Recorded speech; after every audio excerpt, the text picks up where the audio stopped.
Hello and welcome to Eaton's Technology Summit for Data Centers and Energy, coming to you from Madrid.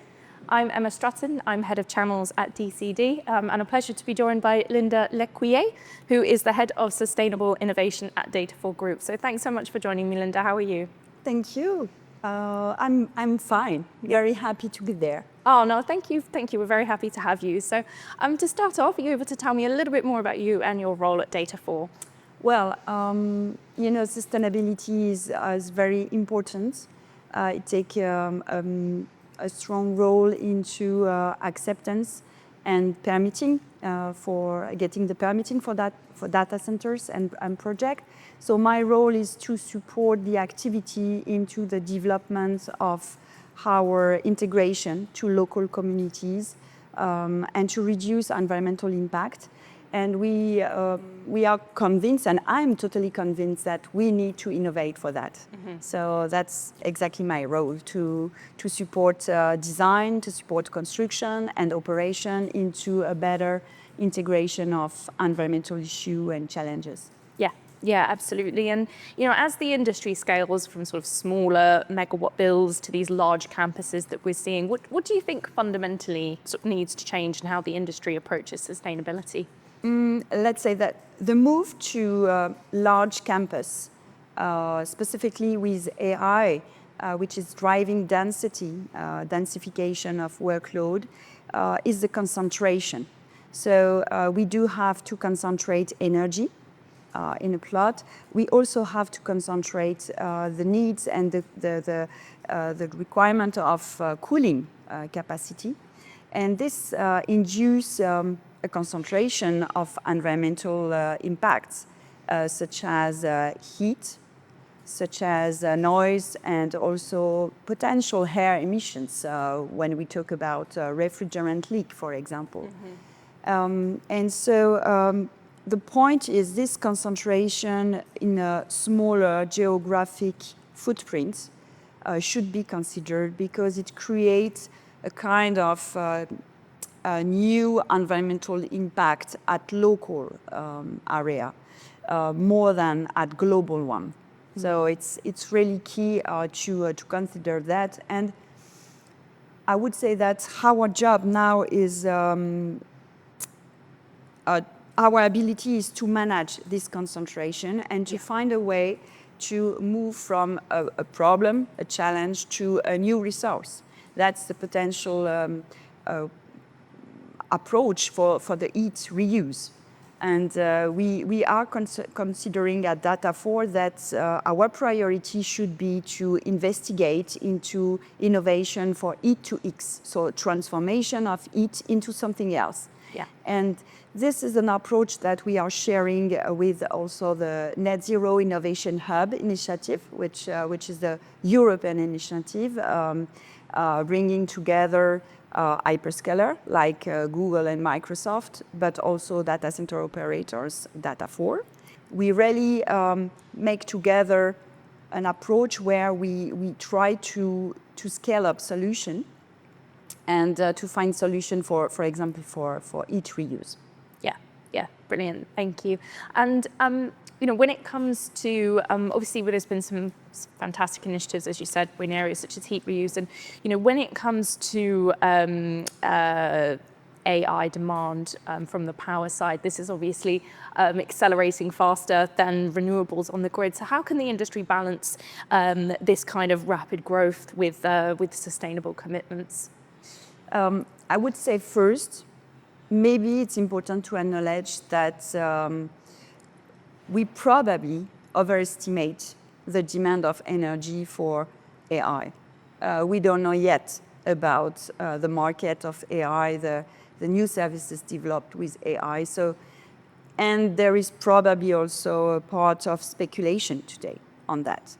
So I'm just saying that because I don't want to think that we will multiply by something the energy demand. We are also optimizing our processes, our factories, and our data centers. So the energy demand will grow, but not as much as we can imagine.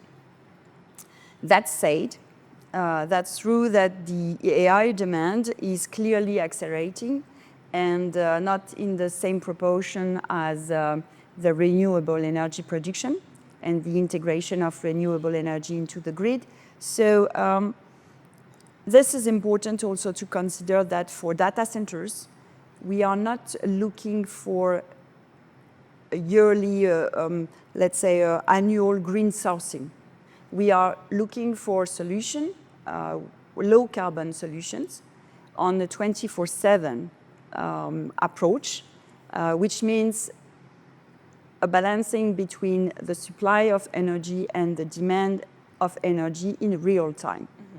That's very important. And for that, we do consider that we also have to take the opportunity to use other type of energy for the base load, such as a nuclear power, which is not renewable, of course, but which is an opportunity to get low carbon energy, driving an optimization on efficiency, driving also the capacity to get predictable cost of energy and low carbon energy for a long period. So that's our move from 100% renewable to 100% low carbon energy, stabilized energy, and reliable energy. Yeah, absolutely. And when it comes to collaboration kind of with the wider data center ecosystem, how do you think that this can help operators such as yourselves to achieve their sustainability objectives? Collaboration is key. That's true. First, because the scope 3, the impact of data center on carbon emission is wide. 90% of our carbon emission are linked to the supply chain. And in that, 1/3 of the scope 3 emission is directly due to construction. So to the production of material, to the production of the equipment. So we do have to collaborate hand by hand. And we do consider that, for example, we have to motivate our supply chain by asking more and more the environmental product declaration of product. So this is something that we have systematically integrate in our purchasing approach in Data4, asking for all our key equipment, such as UPSs, chillers, gensets. We systematically ask for environmental product declaration. If one supplier is not able to provide that, it will not be part of the process of selection. And after that, we can also make a deeper investigation and have a look on the results and see if some technology will provide better results on that. So it's already the case. We can find already some proposal from suppliers driving a very big beneficial on that. So that's the first point. Collaboration is also key when we consider the reuse of potential equipment, so the circular economy. We do some project on a brownfield plot. And for that, we start to generalize what we name circular economy approach in demolition phase.